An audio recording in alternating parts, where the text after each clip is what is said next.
Mesmo o Bitcoin se provando a cada dia que passa, algumas pessoas continuam pessimistas a respeito dele. E com isso, nesse vídeo, eu vou trazer uma tese que pode e deve mudar a história da humanidade e sua geopolítica.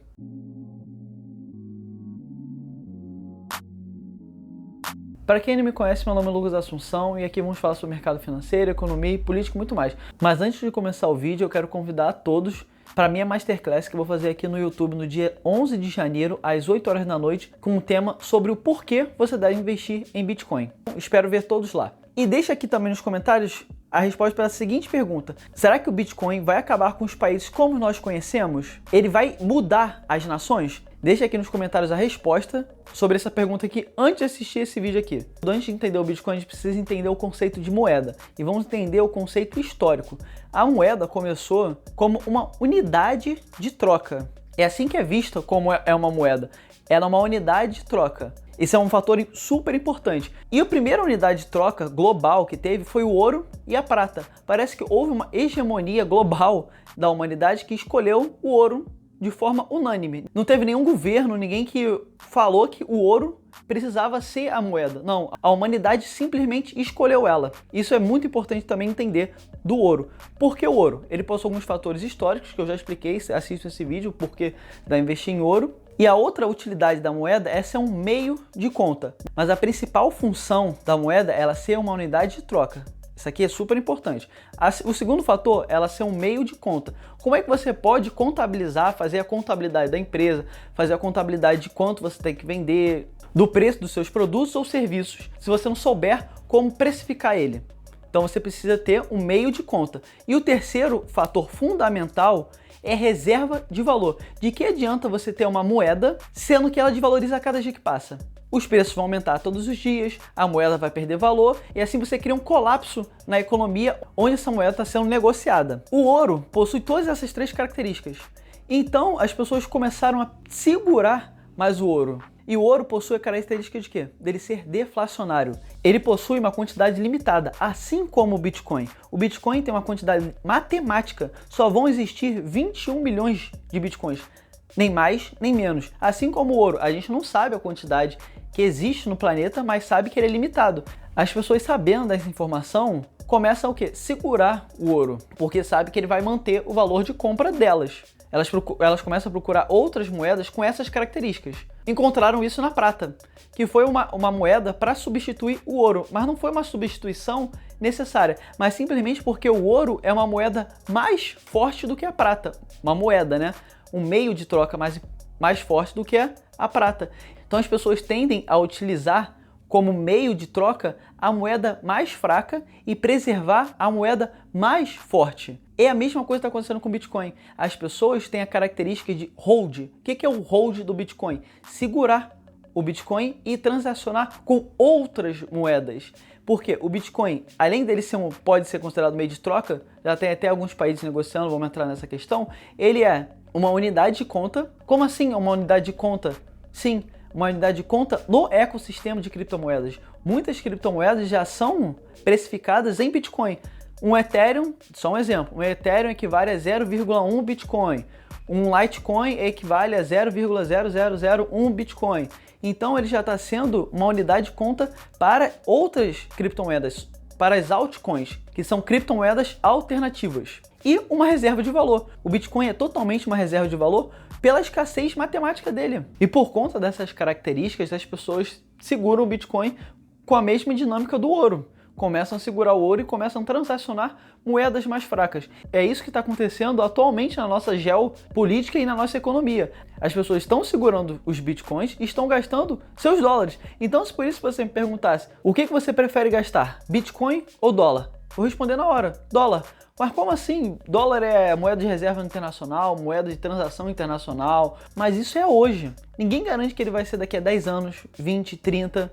Então, quando a gente pensa na questão da moeda, a gente tem que olhar a questão histórica dela, do que ela já passou. Rentabilidade passada não é garantia de rentabilidade futura. É a mesma coisa na moeda, não é porque a moeda foi forte há 20 anos atrás que ela vai continuar sendo forte. E a tendência é ela perder poder de compra, ficar mais fraca conforme o tempo passa. Como assim? Com a questão da inflação. Os governos têm a característica de serem inflacionários. Por quê? Todo estado possui seu banco central. E todo banco central, isso aqui não é característica só do Brasil, todos os bancos centrais do mundo todo possuem a meta de inflação. Eles estão dizendo na nossa cara que estão desvalorizando a nossa moeda, porque a inflação é nada mais do que um efeito monetário, dizendo que a nossa moeda vai desvalorizar tantos por cento. É uma meta. Hoje o Brasil está batendo 10% de inflação ao ano. Significa que nossa moeda perdeu o poder de compra em 10% ao ano. Nos Estados Unidos, bateu a maior inflação dos últimos 30 anos, 6%. China batendo inflação altíssima também, que não esperava bater. Isso acontece por quê? Porque o governo tem o controle e a centralização da moeda. E o Bitcoin não tem isso. Não tem nenhuma pessoa controlando e é uma moeda descentralizada. As pessoas que dão valor a essa moeda ainda, ele ainda não se tornou moeda, ainda falta ele atingir essas 3 características. Mas conforme o tempo passa, as pessoas vão começar a perceber que ele não é um ativo ou moeda inflacionária, ele é anti-inflacionário. E as pessoas vão tender a comprar ele para continuar preservando o poder de compra. Porque quem não quer preservar o poder de compra? Então as pessoas tendem a procurar ativos e moedas que preservam o poder de compra delas. Isso pode e deve virar uma tendência global, porque a inflação é global. A inflação pode ser maior em alguns países e mais rápida em alguns países. Mas isso não tira o fato de que, por exemplo, o dólar está perdendo poder de compra a cada dia que passa. A inflação está lá, mostrando 6% ao ano. Teve alguns momentos da história da humanidade em que o dólar foi deflacionário, mas a tendência, a grosso modo, na maior parte do tempo, é ele ser um ativo inflacionário. A inflação, óbvio que nos Estados Unidos é menor que a do Brasil. Aqui a nossa inflação é altíssima. Já cortamos 18 zeros da moeda, para vocês terem noção. E isso vai fazer com que outros países também, que possuem inflação muito alta, comecem a procurar outros meios de preservar o poder de compra, até para a sua sociedade ter uma vida mais estável. Que não adianta nada a gente ter uma moeda fraca dessa, desvalorizou muito, troca moeda. Isso não dá uma estabilidade econômica, dá uma estabilidade política, nem confiança no país. E é isso que, por exemplo, países como El Salvador está mudando. El Salvador foi o primeiro país a adotar Bitcoin como moeda oficial além do dólar. E isso pode incentivar outros países a fazerem o mesmo. E não só aceitar moedas, também criar, como por exemplo, uma parcela da sua reserva nacional em Bitcoin, nem que seja 1%, mas não deixa de ser uma reserva em Bitcoin, diversificar. Exemplo de La Casa de Papel, onde os assaltantes estavam indo roubar o ouro do país. E o ouro é o quê? É a garantia, é a reserva de valor do país, é a garantia de que aquele país pode arcar com as despesas dele no futuro, garantir dívidas, garantir que ele é estável economicamente. Por quê? Com ouro. E o Bitcoin tem as mesmas características do ouro, só que de forma digital. Então, no futuro, quem garante que outros países não façam o mesmo? Utilizar além de moeda, uma reserva também. Porque o Bitcoin ele tem características além dessas, ele também tem a segurança, porque ele está na rede blockchain, é uma rede descentralizada. Óbvio que no futuro, com a evolução tecnológica, ele pode se tornar algo hackeável, mas também vai vir a melhoria nas criptografias. Isso vai gerar o quê? Mais segurança na rede, no blockchain. Isso só fortalece o Bitcoin. O Bitcoin é totalmente um ativo antifrágil. E com isso, a gente pode entrar, talvez, no padrão ouro do Bitcoin. E o que foi o padrão ouro? Que, por exemplo, se algum país quiser aumentar a sua oferta monetária, ele precisava ter como garantia o ouro. Se eu quisesse imprimir mais 100 reais, eu teria que ter 100 reais em ouro. Isso era uma medida para limitar a inflação dos países, não gerando inflação, porque se ele quisesse imprimir dinheiro, ele teria que ter uma garantia com ouro. E quem sabe no futuro os governos não tenham que fazer isso mais com o Bitcoin.